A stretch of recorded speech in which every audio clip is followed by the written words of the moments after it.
I believe the first step to freedom is financial freedom. And it's not as expensive as everybody thinks. It's just how much do you have to put in the bank that could spin off enough for you, a paid off house, a paid off this, a paid off that. If we stop trying to impress everybody and we put all of our money in that freedom account, you could get it done in 3 to 5 years. There's 2 points that are the most important. Number one is an assessment of where you are. And then what is my end game? Whatever it is, it's going to come to a number. That number is going to be $1 million. That number is going to be $10 million, whatever that number is. And you say, okay, for me to get from there to there in 3 to 5 years, what do I have to do to get there? I've got to sell. I'm selling 5 things last month. Now I got to sell 10 things next month. How do I do that? I got to make more phone calls. I got to get better at what I do. I have to understand that my finances are speaking a language. All you do is just get better and better and better. Your revenue goes up and you get better at what you do. So your profitability goes up, which means that your operating cash flow goes up, which means your free cash flow, which is the name of any business. It has to be producing free cash flow. Hey, guys, it is Alison. I am the host of your show, Alison Answers Mission Awake. I cannot wait to sit down with you today and go over how we are going to crush the mediocrity in your life that has been plaguing our society since the beginning of time. I cannot wait to have a real deal conversation that includes intelligence, fun, excitement, and real actionable steps to make a real difference in the life that you're living now and making it into something you can be damn proud of and excited to live. Sit down, put on your damn seatbelt, and get ready for the ride of your life.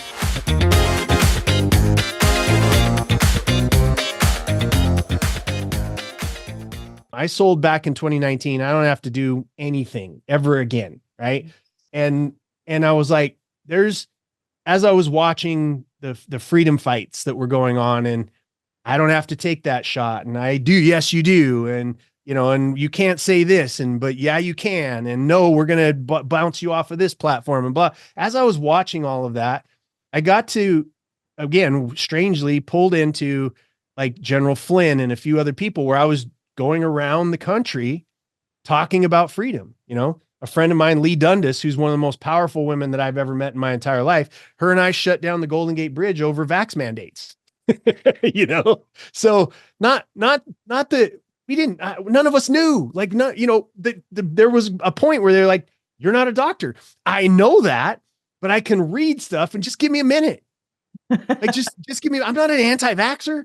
I had to go to Africa and do the work that I've done, and I've had to have lots of vaccines, but let me just wait just a second.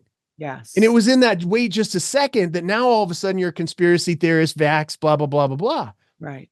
And so, you start, as we were going through that entire thing, I was seeing real freedom fighters, and I was seeing people from both sides. It's not a political thing. It's like both sides, Democrats, Republican, and just going, what is going on? And so my job, I don't care about getting canceled. You can't cancel me. You're too late for that. I can't, I don't care about the money there. I have it already. Right. I don't need it anymore. Right. So you can't cancel me. So that was like God saying, all right, let's see you risk what you have to do what's right. And so I did. I stood up just like I have for women, just like I do for kids, just like I do for feeding people. I was like, all right, I'm going to just stand up for freedom itself, freedom. And so I would say things that other people were thinking but couldn't say because they would lose their job. Yeah. Because they would be kicked out of their social club, because they would be, in some instances, threatened with jail, right? And all these different things that were going on. So I did that. And as that all came to a head, now everybody knows what was going on. Yeah. It's clear to everybody. My voice is not needed. I'm not the strongest one. Now you've got Joe Rogan. Now you've got, other people that are actually talking about the things that needed to be talked about. So I sat down and I prayed. I said, what do you need me to do? Can I please go to an island and shut everything off and just retire? And the answer was no. Not yet. No. Not yet. There you go. Yes. Yes. And so I started looking into it. What's the most practical thing that I have? My life has beat me up in such a way that I am uniquely positioned to not only know how that 33 million people in this country, called SMEs, small business owners, right? We are 60% of the GDP, by the way. We're 60% of the hiring. We are the most pragmatic people. We can't be racist. Think about it. And for everybody that's watching this, an SME, small and mid-sized enterprises, 0 employees all the way to 499. That's us. There's 33 million of us in this country, 60% of the GDP, 60% of the hiring. And by the way, more than 60% of the local tax bases that pay for your roads and your schools and, all the stuff that's going on in your local community. But we got called non-essential, which is a form of bullying. How in the world do you get told that you're non-essential when we're 60% of a 25, $27 trillion economy, right? That's a big chunk. How are we non-essential? Yes. But, and during that whole entire process, I was like, okay, that's bullying, but I'm doing this other stuff. I hate bullies. That's really like, if something's going to be on my headstone, it's going to be, he hated bullies and fought them his entire life. Right. That's what I want to do. So, but in our small business community, think about it. Can you own your business and be racist? No. Can't. Absolutely not. No. Can you be sexist? No. No. Can you be homophobic? No. No. You can't be any of those. I mean, you may have your own personal, you can't legislate, right? You can't legislate morality. You can't legislate people's private thoughts. You can't legislate, but behaviorally, you will be punished for stepping out of alignment for not serving other people. You'll be punished for it by them not doing business with you. So you have to be in alignment with ethical principles, how to treat other people. Yes. Right? You're not saying I'm for or against. You're just saying, I'm here to serve you. Yes. And you could be gay. You could be black. You could be a woman. You could be a white man. You could be I'm just here to serve you. Yeah. With my service. That's right. And that's ethical capitalism 101 that changed the world going all the way back to 1890. Right. And, I won't go too far into the history. I love this stuff. I'm a literal business nerd. No, it's good. It's that thing that still everybody watching this has in their hand. They have this little thing to free themselves. Because I believe the first step to freedom is financial freedom. And it's not as expensive as everybody thinks. It's just, how much do you have to put in the bank that could spin off enough for you, a paid off house, a paid off this, a paid off that. If we stop trying to impress everybody and we put all of our money in that freedom account, you could get it done in 3 to 5 years. Right. Could you just say how someone who's listening, who maybe, I don't know, doesn't have a lot of money, how they would do that?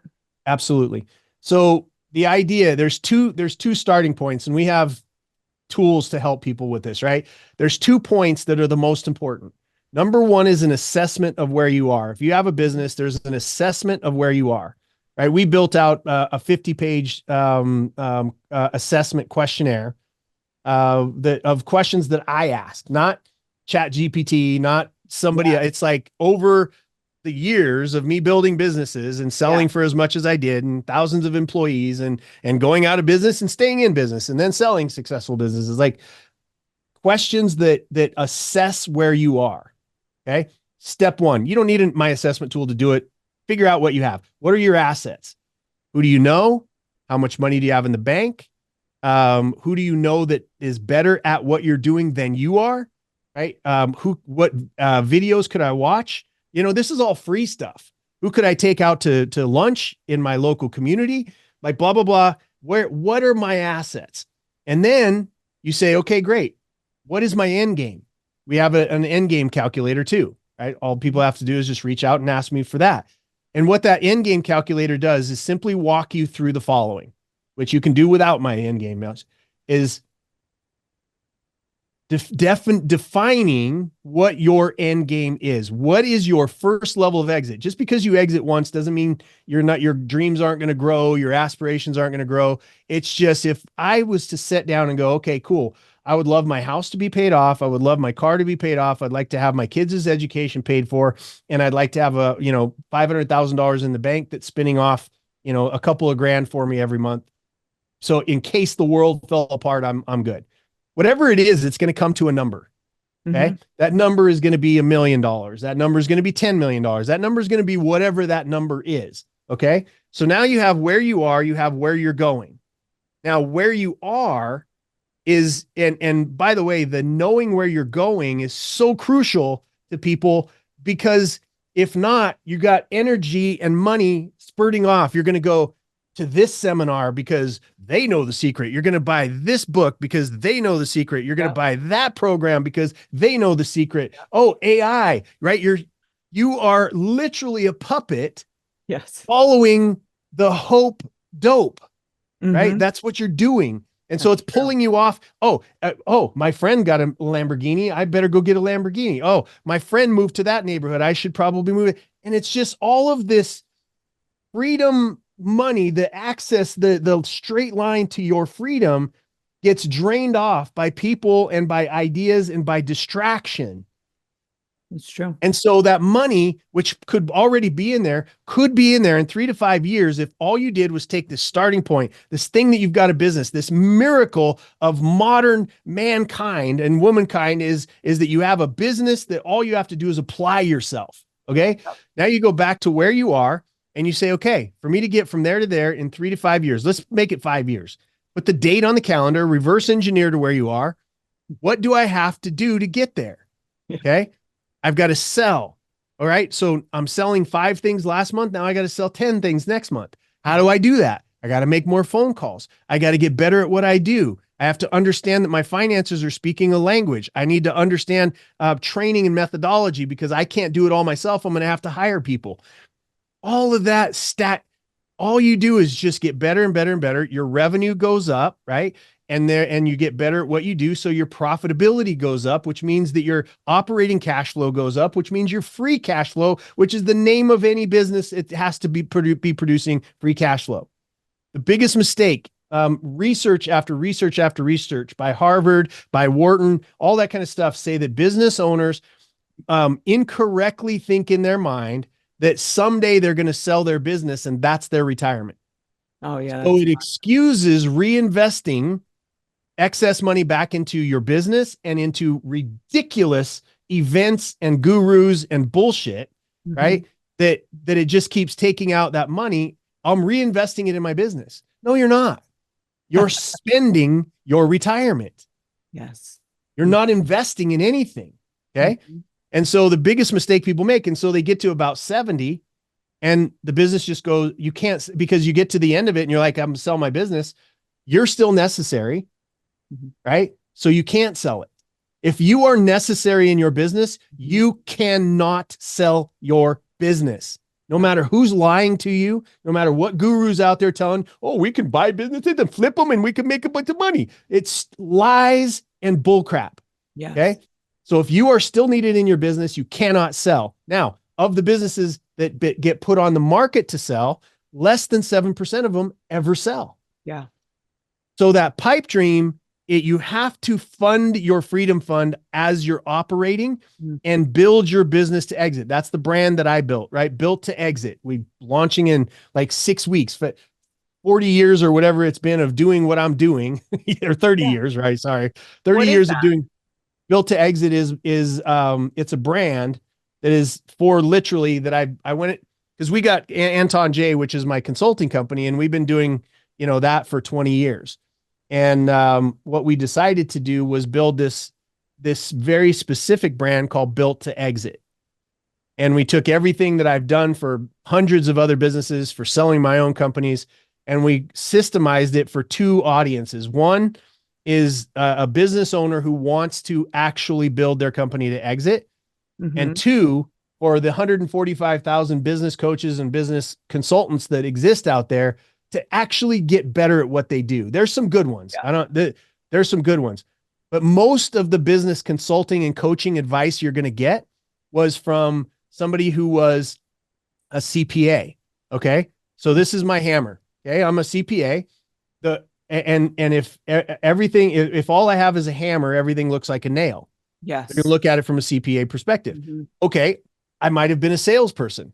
Great. So my hammer is sales. Right. So if all I've got is a hammer, everything looks like, so you learn from these different consultants, there's area of expertise when you need a broad swath, like an architect. The most important hire that you can ever have for your home is what? An architect. The architect. to I take just your knew vision. you gave me a cheat sheet. Right. I Right. heard So you it's, say. yeah. So it's the architect. That's the most important. The GC is next. And then your carpet layer and your painter and all of these other Yeah. people, they're important to the final product. But I would never go to a painter, no matter how smart they are, and say, build my house for me. Truth. Mm-hmm. Yep. And that's what we're doing with that 145,000-ish business coaches and consultants that are out there. Really great minds, the ability. I just need them to understand the wider scope, right? Yeah. I need them to become very good architects instead of very good painters. Okay. Yeah. So that's built to exit because it's in the title. You have to build to exit. Suppose you're going to suppose you want to build to physically yourself exit and the business as an ongoing organism, because that's how I look at my business. It's taken on a life of its own, and it helps so many. It's like it continues to help people. Just like I don't have to be here. It just is always helping people. So is like a person could exit and be free, but it still runs, or no? It's a great question. I mean, no, it's a great question. Really exiting your business, but it's a physical, like, it's a great question. That is when we built the end game calculator, right? This is one of the questions. Jason, I love my business. Like, I don't ever want to exit. Okay. And this is what I call the die in my chair in my office sort of person. And I love this because I don't want to die in my chair. And you challenged me on that. Like this love affair with your business. We've had, literally, it's a sad story, but people love their business. And I don't take that like, I love what I do. I love what I do. But I want to die in my wife's arms. I want to die, with my children staring me in the eye. I want to die in some foreign, country somewhere. I want to die, saving a kid. I want, you know what I mean? I want it to be something meaningful. I don't want to die like scratching checks and like, bleh. So, but there is that person, because they don't have the perspective that they can exit. And they are doing such a good job. So many of these people, these type of people are so committed to their family because they came from poverty or whatever it is. That thing has put a roof over their family's head. It's put food in their stomach. It's put kids through school. It is an honorable place to be, but they don't have the perspective. I could sell. What am I going to do? Right. So the idea for that person, their form of exit could be, I'm going to be able to if something happens to me along the way, this could pass to my wife, to my son, to my daughter, or to a conservancy so that my family doesn't have to step in and take over. Yeah. Mm-hmm. I've seen this over and over. We've gotten called in on many of these situations where the business owner passes away and the family's like, we have no idea what to do. Yeah. Right. And so we have to go in, train somebody or help them, sell. But the idea is, if you're always ready to exit, you never have to. Exactly. Right. Yeah. It's to get your business exit ready. Yeah. And then what is your definition? And it's healthy, but it's also SOPs. It's also training methodology. Your business should, if you're a good business owner, your business should never actually need you. Yeah. And that's it. You can stay.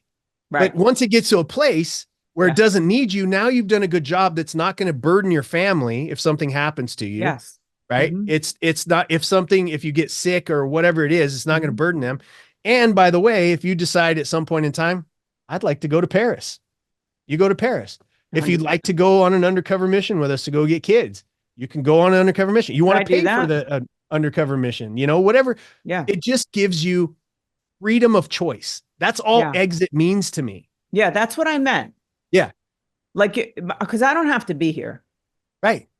You don't have to be there. I built up just, methodically for me, businesses, because I love business when it's in trouble. I love business when, when it's something to fix. When it gets to management and repetitive behavior time, I would rather stab myself in the eye with a fork. Yes. Yes. But there are people who love that dependable that want to get up the same way. And I have a lot of them, right? That want to get up at 8 o'clock and they want to do their thing and they want to show up at 9. They want to eat their same sandwich. They want to go back home the same way. They want to have their predictable, great for them. I'm not good Jason, in that. Let me ask you something. Let's just be like real talk. Sure. Here we go. That person who really wants that. Do you think it's just that they're programmed and they just think they really want that? I used to think that. Safe. I used to think that because the mistake you and I make, the mistake, not just me and you. Yeah. Every business owner makes. Yeah. Every business owner makes. The biggest mistake we make is that thinking that everybody else wants to be like us. Yeah, but you know what? I don't even think, I definitely think people don't want to be like me, for sure. I hope not. No, it's that Elon Musk thing. It's like, I don't suggest it for most people. No, but I'm saying like, so for example, like, because your question, when you asked us that question in Costa Rica, like, what does freedom mean to you? Like, it requires being like self-aware. It requires like to look really. There's so much more. Like you learn, yourself, and most of us don't. Like when you ask people what do they want, it's such a hard question, and it's so good to know the answer, right? So I always thought I wanted all these things. Right. But then like, isn't it the feeling underneath it? So it's the happiness, it's the freedom that those things we think are the gateway to, right? But it's not. So Harvard, Yale, Oxford does a study every single year, right? Yeah. They do a study. I may have talked about this in Costa Rica, but every single year they do this study and they go in and there's 3 levels of thought process. There is the owner. Think of it in terms of a football team. Okay. Yeah. You have the owner of the football team, you have the coach, right? And then you have the players. Yeah. And so when you go through and then they say, okay, what's important to all 3? And we know the owner side really for us, there's a few things on the owner side, right? Us owning a business is a blatant act of rebellion at some level. Okay. It actually, and we require certainty at the lowest amount of any other batch of human beings. Certainty is not on our menu of things that we need, okay, to be happy or to be secure, right? Yeah. We need adventure. We need stimulation. We need, there's a whole bunch of other things. Right. Now, when you get into the side-by-side, the owners are like, you should want to be like me. Like you should want the house and you should want the jet and you should want the this, that, and the other, right? And they're going, yeah, we do. And so we build our entire company around the idea that they want to be like us. When Oxford and Yale show us every year the same thing comes out. What's important to you, right? And let's cut it right down the middle. You've got managers, right, and employees, or coaches or players, right? That's how we're doing it. Right down the middle. And you ask the question, how important is money to you? Right? And you would think owners, it's like, that's the scoreboard for us. Like, is my company doing well? Do I have free cash flow or not? Yeah, Can I pay the bills? Can I keep my business going? Blah, blah, blah. Like number one, right? And you go to the employees. What do you think it is on the list? Maybe time. Yeah. It's number 5. Money is number 5. Recognition is number 1. Yeah. And so they don't want to be like us. It's great. That's why God made us all so differently, is that we have these different personality types. Certainty means something to somebody else because they're coming. They don't want to risk. They don't want to borrow the money. They don't want to have the headaches that you have. They don't want it. Plus they already think that we were born with silver spoon in our butt, right? Right. They think what they want to do is have something certainly that they can go, okay, I'm going to work for 30 years. And at the end of that, there's going to be retirement and I'm going to be able to jump in that Winnebago and go on a trip with my wife. And I'll have put my kids through college and it was an honorable existence. Yeah. Right. And I want to be recognized along the way. That would be awesome. Yeah. Coaches care about money, but not for the same reason owners do. That's number 1 on the coaches list or the manager's list, not because of what we like it for the freedom aspect. They want it because it's a recognition of them doing a good job with their team. Yeah. Right. That's the reward. It's money. Yeah. And so as owners, I can say this now with a lot of certainty and a lot of authority that businesses are built incorrectly from the beginning. Oh yeah. And they're not built with the start point, with the end game. Nothing about assets. Like, what I mean by assets, it's technology, procedure, people, and measurement, right? That's an asset, which, by the way, has no need of the owner to be involved in it. Your sales should be an asset, should be, okay, I know this many leads is going to come in this month because of this mechanism. Okay. We can tweak the mechanism to make the business, but I know that this many sales will close because of this mechanism that I have in place. And, we'll be able to run it through, and people will get great service or great experience with my product and or service because I'm running it through this system or process. It's all written down. It all has its handoff points. That's what we do. Right. And to properly do that, right, built to exit, to properly, you could give me the worst company on the face of the planet. 3 years later, I'll have the thing polished up, ready to go. Yeah. It takes at least 18 months for you to take any company that thinks that they're doing good. I've taken people that are like, Jason, I'll have you come in and look at my business, and you're just going to tell me how great it is, blah, blah, blah. Right. And I have a very specific example of this. And then I go in and I'm like, all right, you're doing great today because the economy is good. Right. Yeah. But here's the things. And then they're like, oh shit. Right.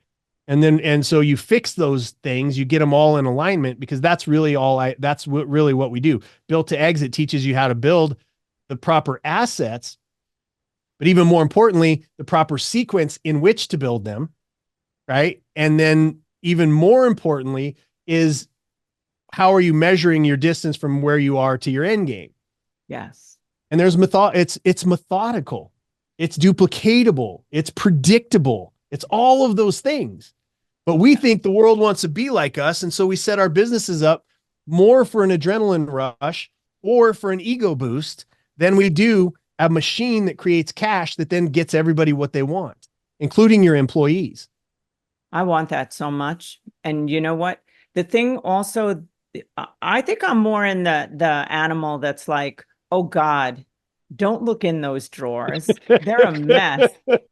I mean, I think we have systems. I know we have systems, SOPs, all of that. But like, I am sure you would slay me. Like, I would be like, I'd be so embarrassed. Like, but I've been in business 32 years. Like, it's a long time. And those first whatever many years, it was just like left foot, right foot. Oh, does anybody have any duct tape? Like, we have this picture of what most businesses look like to me, right? They may be in a great building. They may have shiny marketing. The owner might have a Lamborghini, but when I walk in, what I see is one of those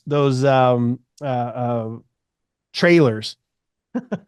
and it's like this single wide trailer. And then, we're going to have a kid. And so they duct tape on this other room. Right? Yes. And then they're like, oh, we want a deck to be able to look out the back of it. So they duct tape on the that's what most people's businesses look like to me. And there's no shame in it. Like, the idea. I was going to ask you if there's shame, and you answered it. There's no shame. Because like, it's again, like, was there shame in me behaving the way that I behaved when I was younger? Right. I mean, there should have. It was shameful behavior, but I didn't know any better. The behavior I didn't know there was another system. I didn't know. No. Thank God there was other people that came along and said, Jason, that system sucks. Yeah. Right. Exactly. Your results are always going to suck. Yes. And so for me, I have this deep level of empathy. And by the way, I think the people that end up coming to work with my team, and Anton J or that will work in B2X, I have such a level of respect, because in order for them to get a hold of us, there's one thing that people that are not successful will not do. And that's humble themselves to ask for help. Yeah. They won't do it. Yeah. Right. They fail. There is a reason why the percentage of failure rate in business is 95%. Yeah. You wouldn't have gotten to 32 years if you hadn't have asked for help along the way, if you didn't have humility. I mean, I know you, I met you in person, gave you a big hug. I know your spirit is a humble spirit. It doesn't mean that you're not a fierce woman. It doesn't mean that you are not capable of fierce things. It means that you are empathetic and you are humble enough to say, I've gotten me where I'm at, but I don't know what to do next. Right. And so you've Oh, asked those series of questions over 32 years. I mean, don't you think every time you get to like, I mean, I feel like I'm always a novice because every Yeah. time the business grows and then, and then I'm like, oh my God, how the hell am I going to do? What the hell am I going to do now? Let's And take then that like, coin. Let's take that coin because yeah, there's two sides of it. Right. yeah, If you are always a novice, then what you'll do is you'll have an open mind. Okay. So that's a yeah, great thing. You'll have an open mind to improvement. Most of the coaching industries, the business coaches, all these other kind of people that are out there, most of it is set up to take advantage of that naivete and that trust. yeah. Right. I've had it happen to me. Of course. So have I. I Yeah, mean, before I ever became yeah. I hate the word. Like before we What ever are built you? a consulting company, right? But well, yeah, myself, I'm a business architect. So Wait, what did we just call you before? What did you just call a turnaround? Wait, turnaround a what? turnaround specialist. Yeah, that was Yeah, my early days. Now I'm I an like that. architect. Yeah, Yeah. now I'm an architect. So an architect of business success. We literally, that's what I do. I build 5% businesses and 1% business owners because that's the five that will 5% survive. businesses, meaning top 5%. Nope, meaning What do you mean? 95% of companies fail. Oh, the 5%. I build the ones that succeed. Yeah. Top 1% business owners are the ones that are able to exit. Hey, guys, how are you? Isn't that amazing? This story that we're hearing on this show is great. I want to just give a shameless plug of my book. I would really want people to have a good look at my book and to understand what it really is. I used to be ashamed to plug my book, and then I realized, how is that right, to keep the information, the 30 years of experience that I have, the 8 years of education, the trauma that I grew out of and learned how to manage, and how to manage emotion, all the training I've had in neuroscience and quantum physics. How can I keep that from the public? So it's not, I used to think it was like something I should, be humble about, but being humble is silly when you're keeping things away from people that they need. So what I want to tell you about my book, and I hope that you do get it, because I think it will really help you. I've gotten a lot of tremendous feedback about my book, and that it's really, really of great value to a lot of people. And what it is, it's an interactive read, and there's inside of it, there's journal entries. So as I'm teaching and going through the book and teaching you how to create the life you want by understanding how you're wired, how your thoughts, feelings, how your words, how thoughts are things, and the neuroscience behind it, and how we are programmed from the time we're 0 to 7 years old to live a life of mediocrity or a life of poor design because of meaning that we attached to events when we were children that just became our programming. What I want to tell you is that there is a way out, and it's a simple way. It's very simple. I believe in the simplicity and the grace in healing, and that it doesn't have to be a big work. So I would love it if you'd get my book. It's a best-selling book on Amazon, and it's my first. And I encourage you to get it. It's called The Wake Up Call, an interactive read for building the life you want. I don't think you'll be disappointed. Thanks so much for being on the show, and let's get back to it. In a business, the very, very first thing that you have to look at and systemize is your culture, right? We call it the core four. C is culture, O is operations, R is revenue, and E is exit. Okay. And there's a lot of finance stuff in there. Yeah. But the core four, you have to build those before you can ever have a platform to be able to even think about exiting. And C is culture. It's the most important thing to be able to be duplicated, not just because Allison's there, because Jason's there. Yeah. It's that this business stands for these things. Yes. And it is the standard that will be here, whether I'm here or not. Yes. Right. Yes. And so what you're able to impact, and this is why I decided to build Built to Exit, because I want to deeply impact the most impactful portion of our country who has the smallest voice, most impactful, 60% of the GDP, 60% of the hiring, zero voice to have anybody to push back when they called us non-essential. It's true. My 5-year plan and why I'm helping these businesses, right? First, I'm going to help all of us get together. I'm going to give them my language. I'm going to give them my systems. I'm going to give them all of my stuff so that the coaches and the consultants can do better. And so that the business owners can start pulling away from criminals like Amazon and these big multinationals right? That's unethical capitalism. We won't go into that today because it's unethical capitalism. What we do is ethical, but we all band together, start doing business with each other. You know, people do business with you. They do business with me. I'll do business with, small, keep it small. And, in that 0 to 499 range, we take back control, and we will all have a voice if that ever happens again to say, here's the method. Here's kind of our values, because business owners all have a very similar set of values, right? Because we all go through similar sets of things. I'm building the built to exit community so that we will eventually have our own union, not a union like you typically think, but we will have a voice in DC. Yeah. We'll have our own lobbyists. We'll have our own, because without small businesses, you have no middle class. Without any middle class, you have poor and rich. You have slavery, right? Economic slavery. And I will fight to my dying breath. But leading back to what you were saying, I have enough money to be able to do the things I want to do. That's freedom. Yes. Right. And so when we talk about culture, I want to change the culture of our country to understand and appreciate and celebrate what small business owners, who they are. Very humble. They don't really pound their chest. They're not the ones in the Lamborghinis. And matter of fact, they wouldn't, even when they do have the money, they wouldn't buy a Lamborghini because it's a stupid car. Like it's really a stupid car. It's a really stupid car. And trust me, I went through that phase where, I went through that stupid phase, but so that those kind of morals, but that culture resets things in our own community, behaving ethically. That's it. To behave ethically.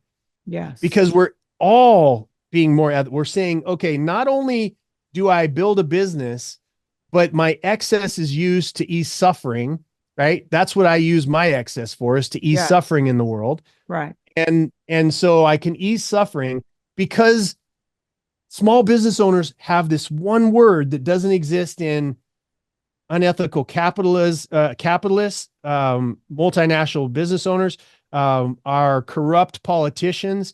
There's one word that exists for us: enough. We get to a place and we're like, I have enough. Yeah. I have enough. When I sold my companies, I'm like, I have enough. Yeah. So now it's like, what can I do to accelerate those earnings? And what can I do to accelerate the deceleration of the fastest growing criminal enterprise in the world, which is called trafficking children? God. What can I do to feed more people? What can we do to change the culture?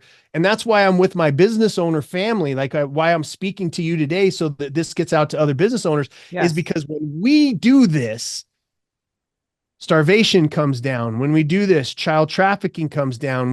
Whether we're directly kicking in a door to go rescue that kid, us setting a standard of ethics and morality and humility changes the culture that makes somebody embarrassed to partake in those things. Yes. There has been a destruction of the level of embarrassment. There has been a destruction of be who you are, where you are, what, blah, blah, blah, blah, blah, which I totally believe in, because that's part of freedom. In your home, do what you want, with who you want, love who you want, do whatever. But the minute that you stick it in front of my children, the minute that you force your way of life into saying, I have to live that way, now we're back into communism. We're back into tyranny. The very thing that people that are doing, these types of things want to fight against. They become tyrannical. And so the idea is that the only thing that I know that I'm going to spend the rest of my life doing is easing suffering in other people. Yes. Whether that's a business owner, a single business owner, right? Or whether that's a child, whether that's a woman that's in it, and on and on and on, veterans, on and on and on, because that's what God blessed me with. Yes. And if I leave this earth with $0 and a lot of suffering eased, then I was successful. Very. Yes. Okay. Now you just gotta give us I don't know what the word is, I don't know, like a dopamine hit, maybe. Tell us about how you kick in doors. Yeah. Well, can you do that? Are you allowed to say that? I can talk about it in general. I can't get into specifics, obviously. Okay. But for 8 years, that's what happens. I started out with, everybody knows Operation Underground Railroad. Yeah. The team that did this movie, The Sound of Silence, or Sound of Freedom. Sorry. That was my team. And we took Tony Robbins undercover with us on a child rescue, where we got 36 children and put away 11 traffickers. And then I left OUR because I had a difference of opinion on some things, which we won't go into here, but it's pretty widely known now because I'm a turnaround guy. I see shit way before it ever happens. Yes. It's like, you were raised for that. Yeah. This is exactly what I know. And so anyway, so those things have happened, but I started going to other units. I was trying to find sort of a home in different units that do the trafficking and the actual rescue, because I feel like I was built kind of specifically for that. Yes. I can see that. And I have an experience that most people in law enforcement don't have because I was raised as a criminal. Yes. So I had their mentality. I had that knowledge. And so I landed about 5 years ago with an organization called CERT Ministries. It's SERT. CERT it stands for Search, Evangelize, Rescue, and Train. It was founded by one of my best friends, one of the best people I know in this world. His name is Pastor Rudy Gonzalez. And they're non-traditional. You'll never see stories. They don't re-victimize the kids. They never have not one time have they ever charged the family of the people that we go and do the work for. He operates completely and totally on donations. And his daughter, both of his daughters are badasses. His wife is an angel on this earth, and they spend every time, every dime, every moment that they have rescuing kids. And so I've had the honor for the last 5 years to be able to put on a bulletproof vest and go get kids, raise money. I'm really one of the only ones that shows my face in public, which causes issues of its own, but because I need them to be funded. That none of the money comes to me. It all goes straight directly to their operations. Yeah. Yeah. So yeah, wow. That is incredible. Lots so of stuff. Incredible. I have tears in my eyes. Everybody has something like, I could tell your passion. Like, this is the thing I love about business owners. Yeah. Right. Me, you, people watching, we all have this thing in our gut, which is like, it is a travesty that the world allows this. Yes. And because even owning a business is an act of rebellion. Yeah. It doesn't just stop at being a rebellion in a business. It's like rebellion against any suffering, any of the things that are happening to people, to the vulnerable, like that. Yeah. It burns in our gut. And so if we could get our business to a place where we had freedom to go kick down doors, or freedom and money so that we had time to go kick down doors or fund one of the rescues or whatever it is that you're passionate about, it doesn't have to be my thing, but building your business to be a machine that creates cash, that also gives you the skill set to do it again and again, or take those same skill sets and go start a charity, or go sail the 7 seas with your loved one, or whatever it is that God puts on your heart. Yeah. Owning and running, not just owning a business, but building it and formulating it into a machine that creates cash that can be exited. Mm-hmm. That is one of the greatest gifts that if we lose it, 1890, I'm just going to say this one quick short thing. Say it. Yeah. 1890, this country did for the first time, like, number one, our Constitution is the greatest anti-consolidation document ever written in history. Consolidation of what? Wealth and power. Okay. In it, there was not specifically that the consolidation of money into too few pockets was not delineated or written or identified because we were so young, right? It was the whole country came together. We were forming a nation. We were fighting against the country we were leaving. We were forming new frontiers, doing all the stuff that we were doing to form a new nation. And so 1890 rolls around, and what is predictable in every single empire is that the wealth starts to consolidate in the pockets of too few. And then them and corrupt politicians start to work together above the greater citizenry. and eventually that topples. Okay. Yes. 1890, that started to happen in this country. And it was called, in 1890, it was called the Sherman Act, which later in 1914 became the Clayton Act, which later on, I think it was 36, became the Robinson-Patman Act. Essentially, it was the idea that companies got too big or owned too much, and it said, nope, we're going to level the playing field. Right? We're going to level the playing field.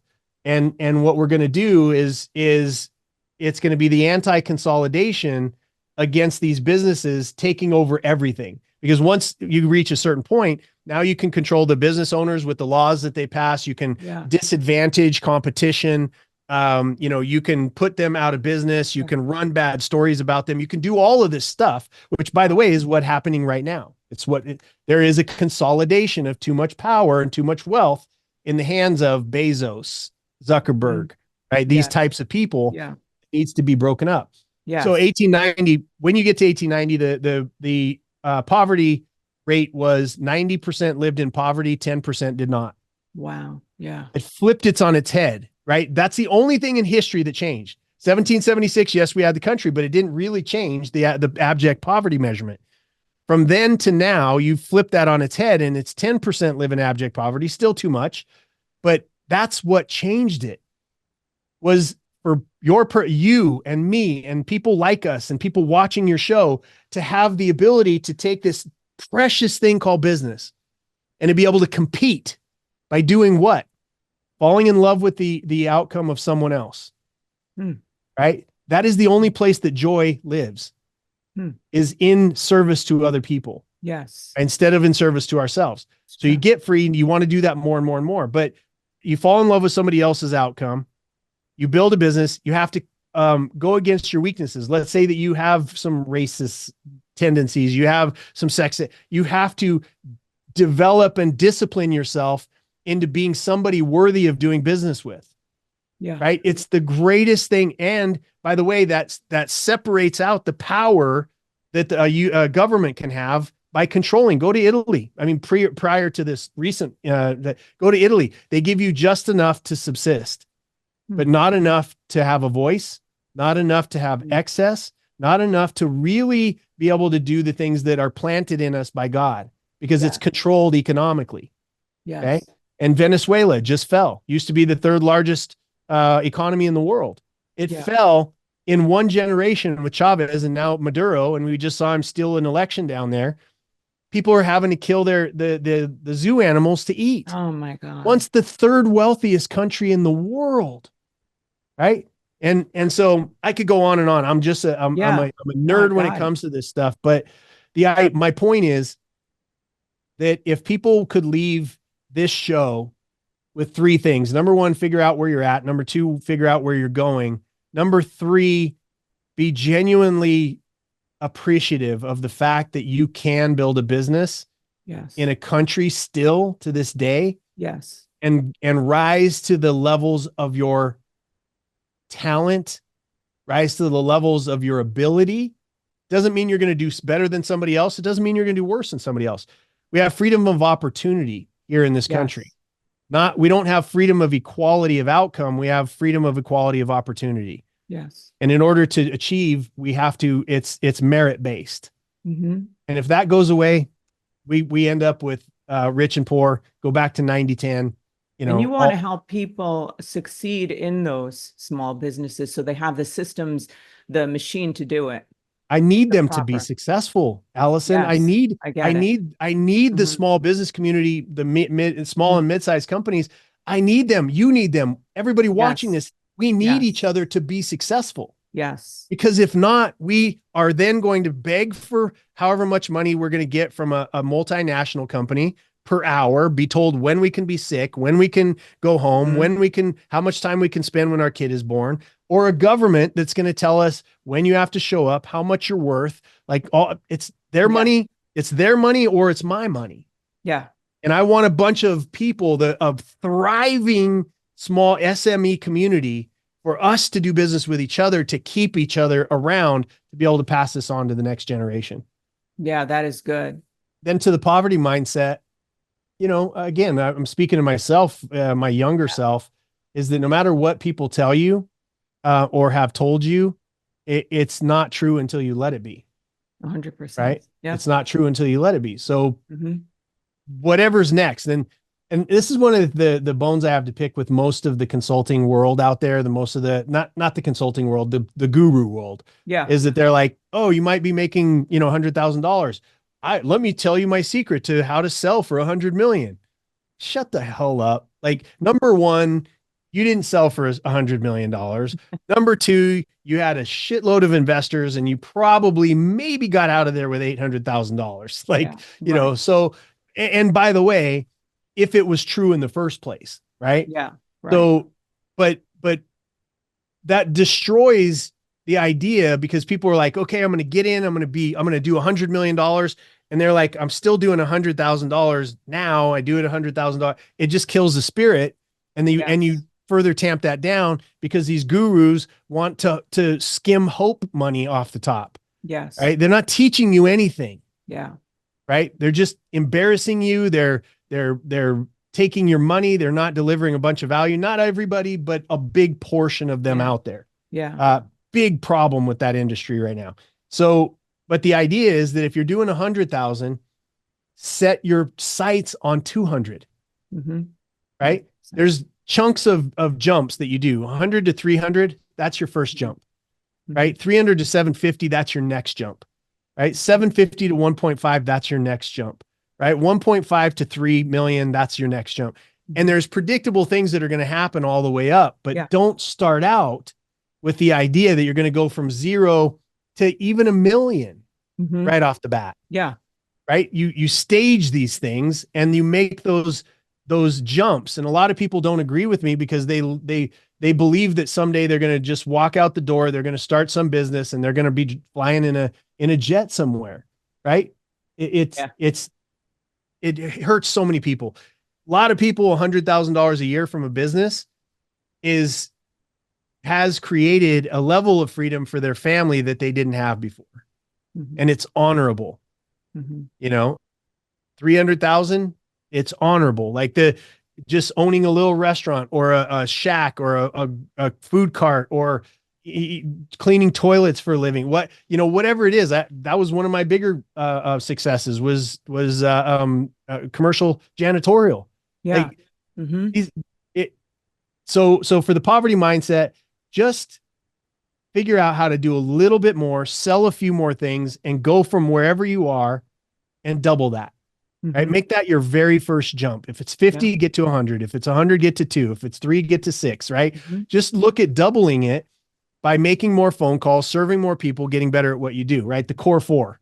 Make sure your culture's right. Even if it's just you, your culture has to be right, which means your mind has to be right. Yep. Operations, make sure that your promise that you're making in your sales is being delivered on. Your product or service has to be the best. Okay. Revenue, got to watch your dollars. You have to build for exit. The E in core is core 4, right? Is exit. And follow, go. I do a live show every Saturday where we talk about business. I give free shit every Saturday. I'm watching that. Only on Twitter. Okay. Right. The right. free speech platform of the universe, right? On Twitter. My handle is @the Jason Sisneros, 9 a.m. Eastern Standard Time to 10:30 a.m. Eastern Standard Time. I talk for about 45 minutes on teaching on little aspects of business. And then I have a live audience that's in there. Anywhere from 25 to 800 people are there every weekend. Oh, that's cool. And business owners come up, they ask their questions, we solve their problems, they, make comments. It's a great community. Okay. Oh, that's cool. I'm going to join. So please do. I'm going to. Yeah. And built to exit.biz, if they just go and put their email address, then they can't be there on Saturdays. What we do is we package it up. I do a lot of preparation for those shows. So we call it my show notes. I take my show notes, we take the podcast, we stick it into an email and we send it to you like 2 days after when my team's got done, oh, that's really cool. doing that. So you get that. So that's built to exit.biz. Just put your email address in and you'll get that for free as well. That's one of the systems I don't have. Yeah. You need one. You need one. No. So this is the thing. So every single place that people can find you, you just shared those places. We're going to have everything in the show notes, but what where is that the places, or is there anywhere else that people could find? Yeah. So Twitter is where again, I got kicked off for being a freedom fighter, a while back. I was like, fine, I'm not going back. I just started a little while ago building back my Twitter account when Elon bought it, because it is a wonderful platform now. Oh, cool. Before it was a cesspool, and now it's a really, really great platform. Good. Awesome. Yeah. So yeah, I'm on Facebook, obviously, Instagram, and then LinkedIn. And by the way, everybody should use LinkedIn as a due diligence tool if you're ever going to do business with anybody. Okay. And there's a lot of people that are like, oh, blah, blah, blah. LinkedIn is where people cannot fake their success. Oh, yeah. Okay. Because of one area called recommendations. Oh, yeah. Those are real people, real names, real phone numbers, real people that you can reach out to, giving real examples of their success with that person. So LinkedIn, I love LinkedIn. Yeah. Cool. So I highly recommend you building out your own LinkedIn platform, making sure that it's up to date, making sure that you ask people that you've done a good job for to put those recommendations in there. It's a really great place to be. That's another area I suck, by the way. Yeah. I did too. I thought, I was like, LinkedIn, this was years ago. Yeah. LinkedIn, another social media platform. This is stupid. No, but it's where people that sign the front of the checks go. Yeah. All the other platforms are where people that are signing the back of the checks go. Yeah, I hear you. That's true. That's excellent.